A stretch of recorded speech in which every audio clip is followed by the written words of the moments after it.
love me. Tell me pretty lies, look me in the face. Tell me that you love me, even if it's fake.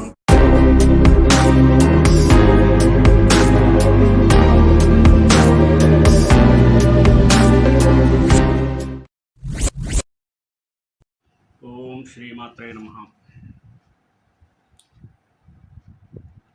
Love conquers all, love wins everyone. Because whenever we compare, love is one of the wonderful instrument. Unless we have love towards others, we can't get the support of them. Therefore, love is an important tool to move with the society. Even God's main motto is love. When you love the God, when you love your parents, when you love your brothers and sisters, generally you will love the society. When you have love towards society, you will feel what I have to do. Otherwise, what society does for me. Therefore, we have to adopt such qualities from the beginning of our early stage. Otherwise, it cannot come overnight. Unless we have adapted such type of qualities called love towards all the beings, our life is futile in this earth to live for even a single minute. We not only should love our people, even we have to live to love other beings also. Because God has created all the beings, may be movable or immovable, for the sake of, for the welfare of the people. That we should not forget. We should remember always that everything is created by God to help mutually. Otherwise, it leads to selfishness. Selflessness heart is called love. Love seeks the welfare of others. When we seek others' welfare, automatically we also get love from others. Unless we love, we can't get it. We have no right at all. Why? Because it is the most important one to adopt such a beautiful and dedicated quality called love. Even Lord Krishna also said several times in Bhagavad Gita. Lord Krishna emphasizes much love all, serve all. Then only we can win all with love, not with any other thing. If you love yourself, then you will love everyone. When you love your parents or elders, automatically you will get the successful life, blissful life in your lifetime. Therefore, you should not forget this type of things. We have to focus on love, and it gives us much benefits. Without love, without pure love, it is impossible.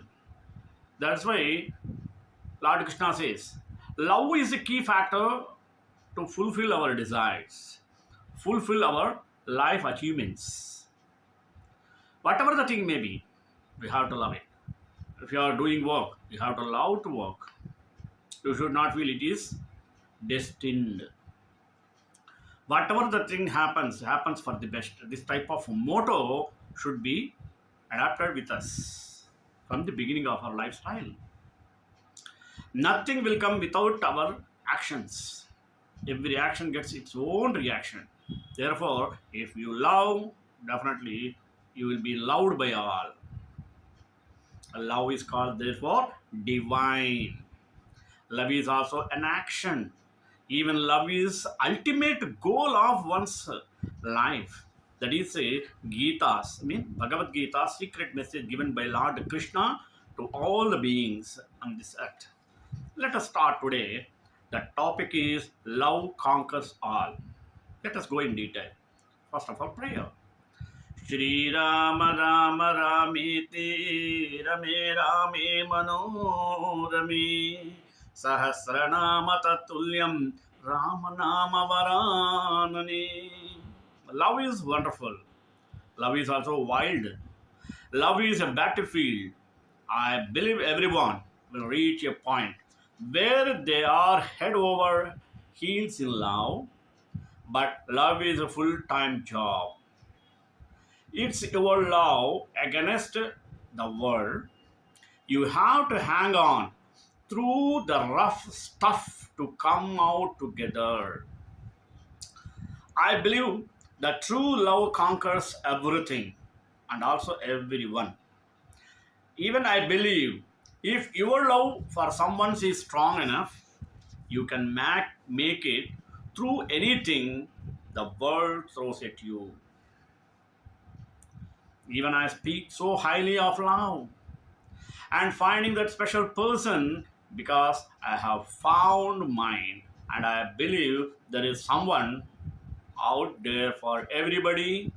You just have to search for them. Love is wonderful, therefore, love is wide. Love is one of the fundamental principles of humanity. It is what ties a human together as a people and is vital to society.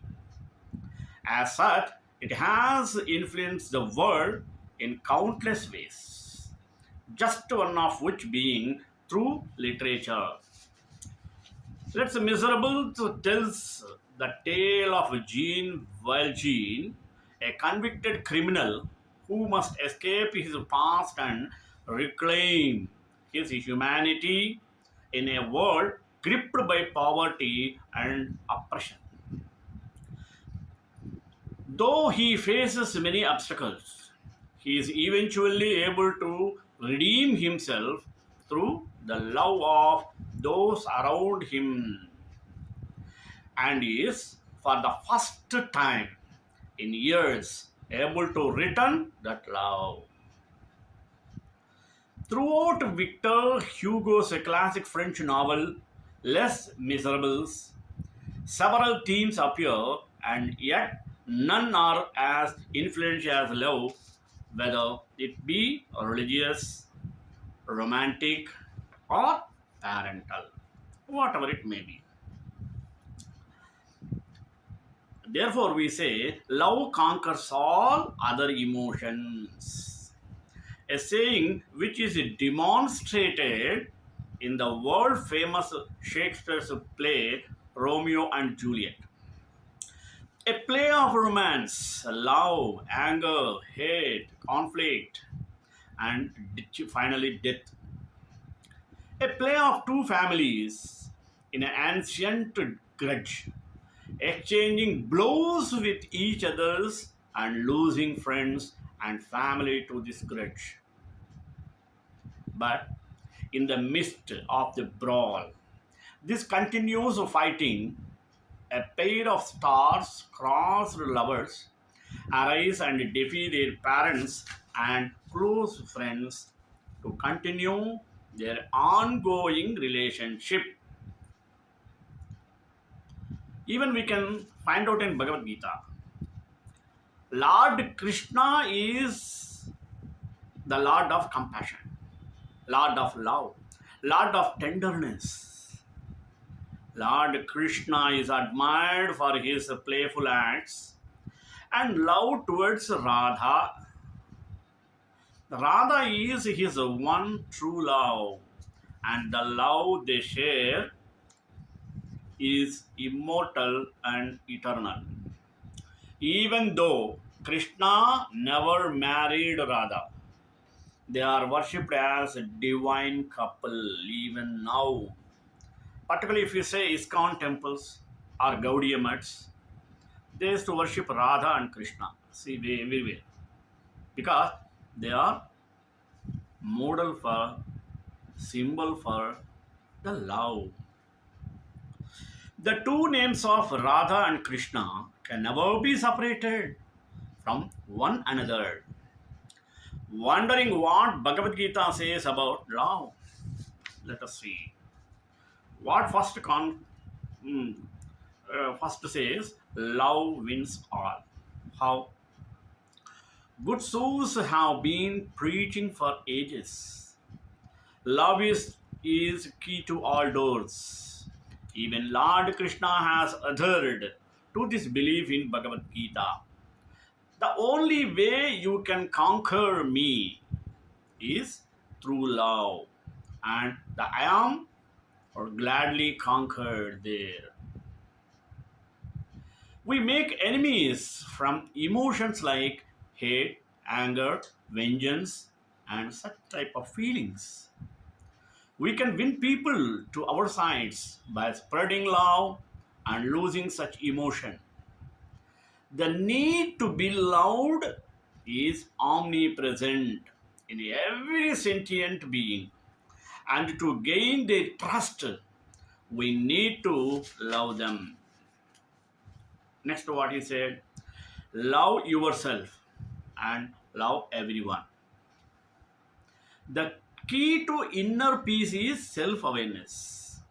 It starts to arise in a person after he compassionately loves himself and everyone around him. The purest form of love has a quality of liberation. It helps one liberate from materialistic and emotional needs. Krishna desired to make people around himself conscious. He called upon people to love him, to turn them self aware and void of emotional and materialistic need. Various epics and teachings also claim roots to unhappiness stem from worldly, emotional, and materialistic. When you see in the epic Mahabharata, Krishna, with his divine love, said, what ineffable joy does one find through love of me, the blissful Atman. Once the joy is realized, all earthly pleasures fade into nothingness. Let us see another minute. You can focus on love and focus on compassion and devotion. What happens in Mahabharata? Lord Krishna says, do everything you have to do, but not with greed, not with ego, not with lust, not with envy, but only with love, compassion, humility, and devotion.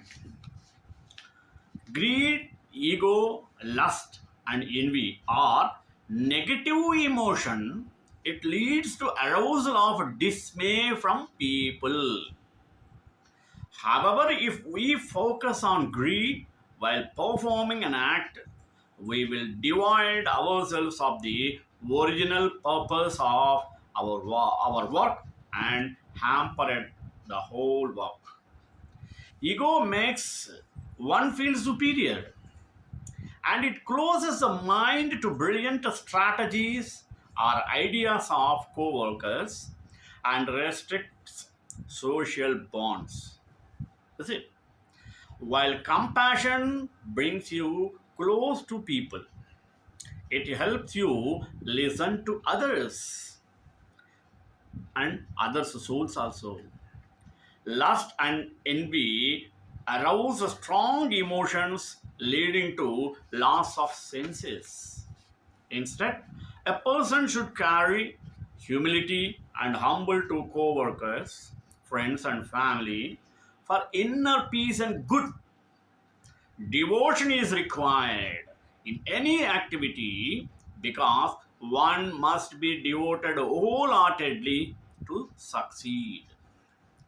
As aforementioned, positive qualities only blossom with one learns to love another.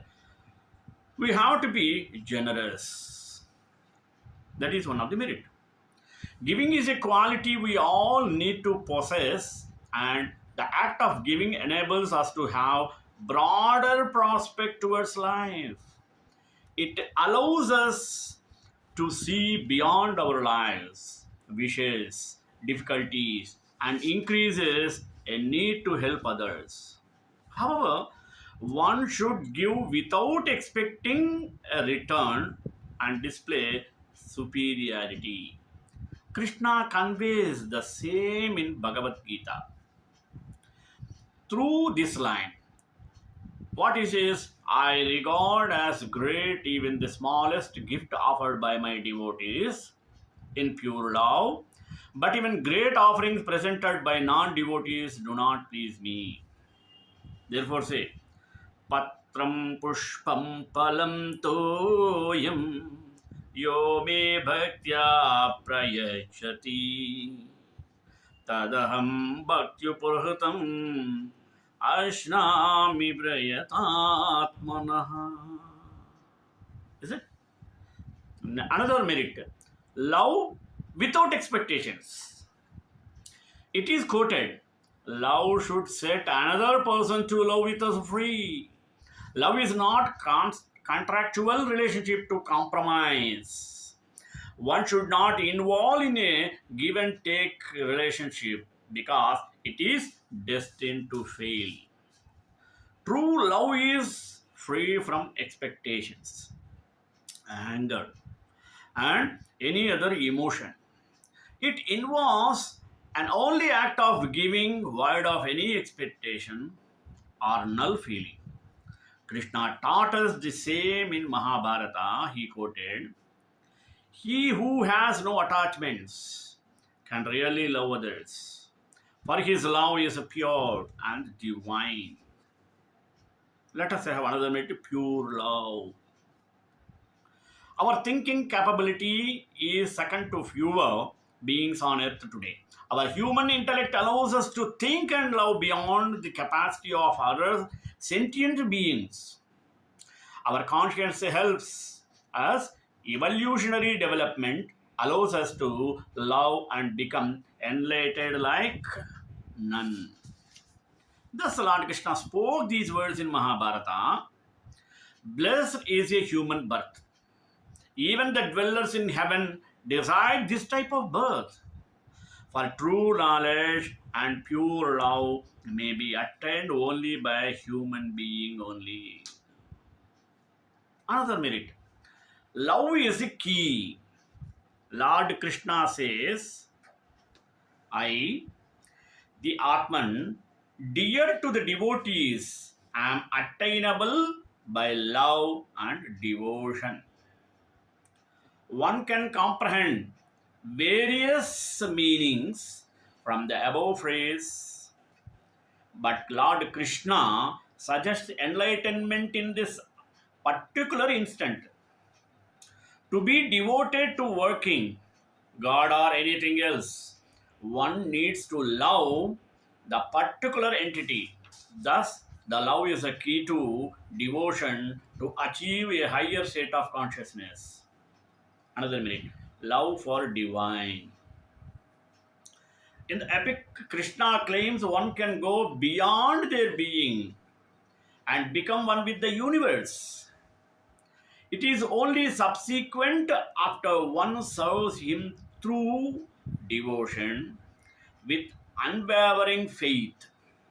He further states once sin is nullified and he moves beyond submission full of love to God. He elaborates it through the following words. By serving me with steadfast love, a man or woman goes beyond the gunas. Such a one is fit for union with Brahman. Another one. Love in an action. There are three gunas: sattvic, rajasic, and tamasic. Among them, sattvic is considered the most preferable. An action has a sattvic value only if it is void of love or hate and expectation. Krishna chose the following words to describe sattvic's action: an action which is ordained, free from attachment, which is done without love or hatred, by one who is not desirous of any reward. That action is declared as sattvic or to be sattvic. Another, love is the ultimate. We know love is key to the union. It is a force uniting the world itself. For and Lord Krishna states that love is the highest emotion one can possess. He states love transcends everything in the universe, and to reach Him, one needs to love. Love is such a powerful emotion that helps make truce with the enemy, forgive others, and keep away from negative. Krishna stated, but of all I could name, certainly love is the highest. Love and devotion that make one forgetful everything else. Love that unites the lover with me. The Gita secret message of love. Love is one of the most spoken and least understood words in our daily vocabulary. Love is commonly equated with several enjoyments, but does such superficial tition offers substantial satisfaction to the heart. The suffering of the stomach hungry for food is well recognized, but the agony of the heart hungry for love is often overlooked. Another C, love founded only in the truth. In our loud starved society, the conclusion of Bhagavad Gita, its hidden message of love, is a much needed healing balm. The Gita has acclaimed as a philosophical masterpiece by eminent thinkers like Albert Einstein, Ralph Waldo Emerson, Henry David Thoreau, and Mahatma Gandhi. Krishna starts his message of love by enlightening Atman or enlightening to his personal soul like Arjuna. We are all souls, spiritual beings entitled to rejoice in eternal love with the supremely lovable and loving God, Krishna. When our loving nature is contaminated by selfishness, we start loving things more than persons, especially the Supreme Person. They misdirected love forges our misidentification with our temporary bodily coverings and impels us to exploit others for our self centered desires. The virtuous Arjuna exemplifies the pristine loving soul, whereas the vicious Duryodhana exemplifies the perverted soul afflicted by selfishness.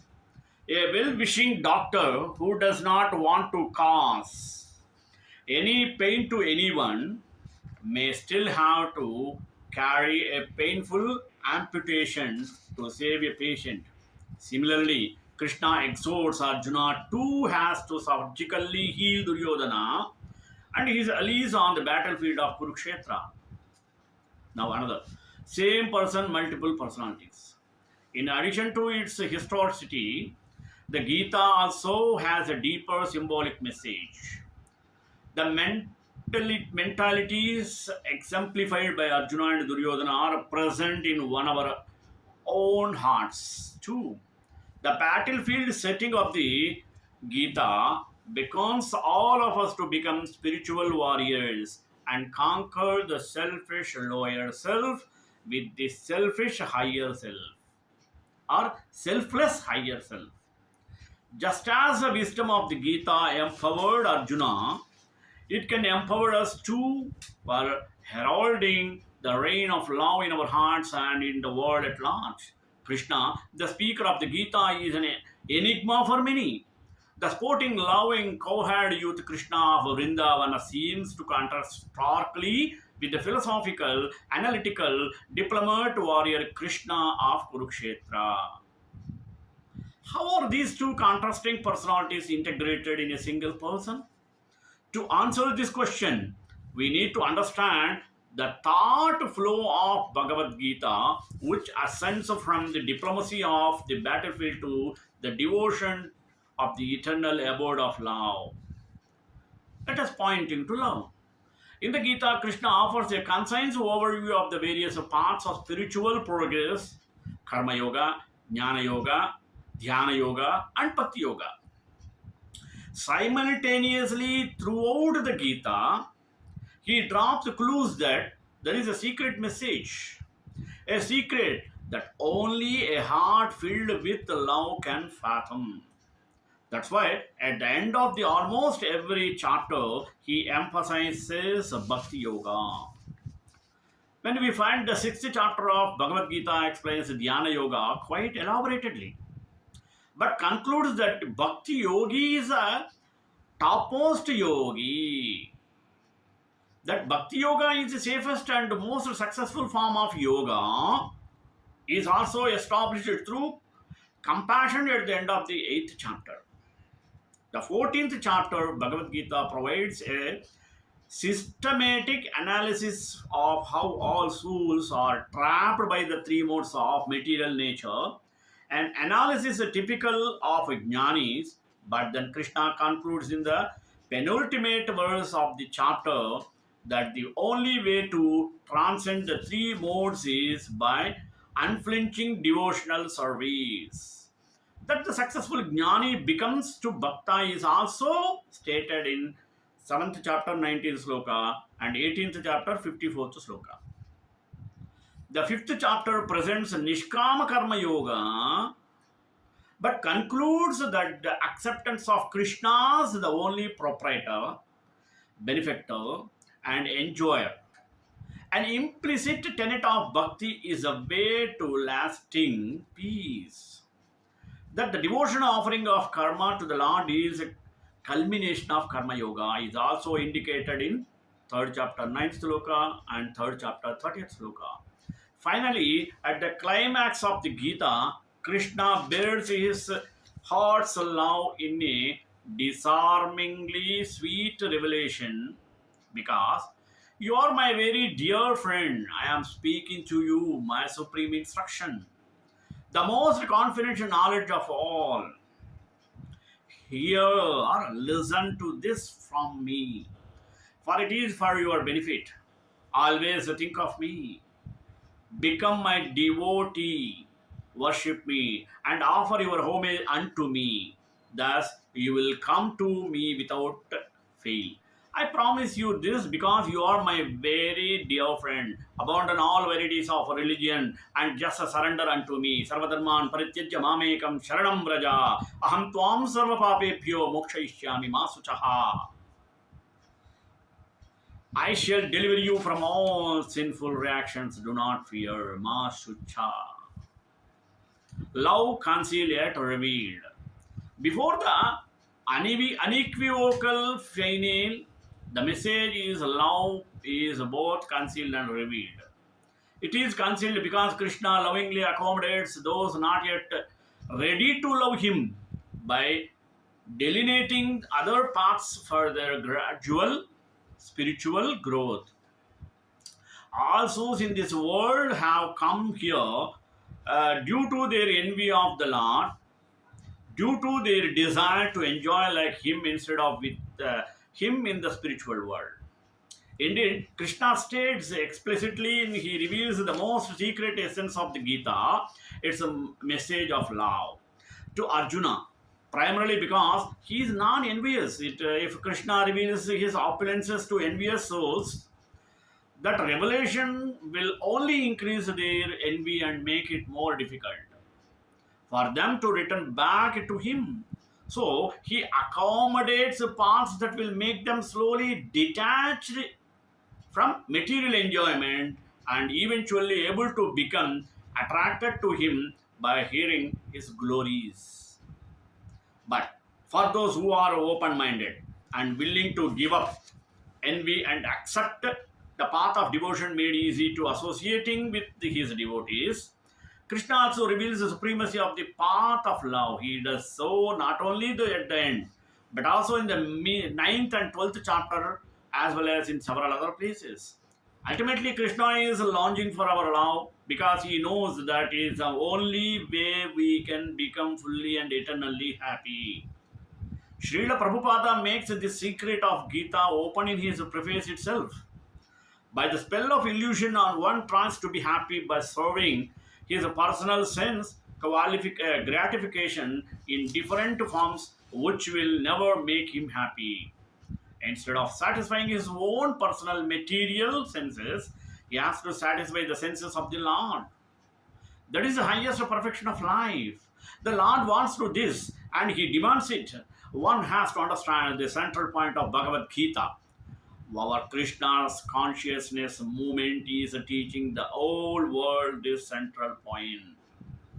Krishna devotees not secularism, religious belief, but universal spiritual love. He not only teaches this love, but also demonstrates it. He happily accepts the manual role of a charioteer to assist the devotee Arjuna in the battle. The unique nature of the spiritual master servant relationship is that just as a devotee serves Krishna, Krishna also serves to devotee. Give and take policy. Srila Prabhupada points out that this relationship is completely different from its exploitative, mundane counterpart and is the most intimate form of intimacy.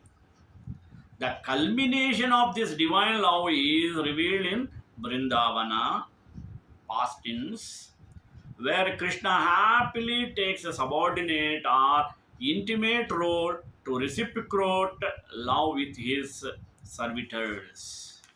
श्रीकांताय कल्याण निधे निधेनाम श्री वेंकट निवासाय श्रीनिवासाय मंगलम मंगलाशासन प्रयमदाचार्य प्रोगमैः सर्वैश्च पूर्वैराचार्य सत्कृतायास्तु मंगलम्.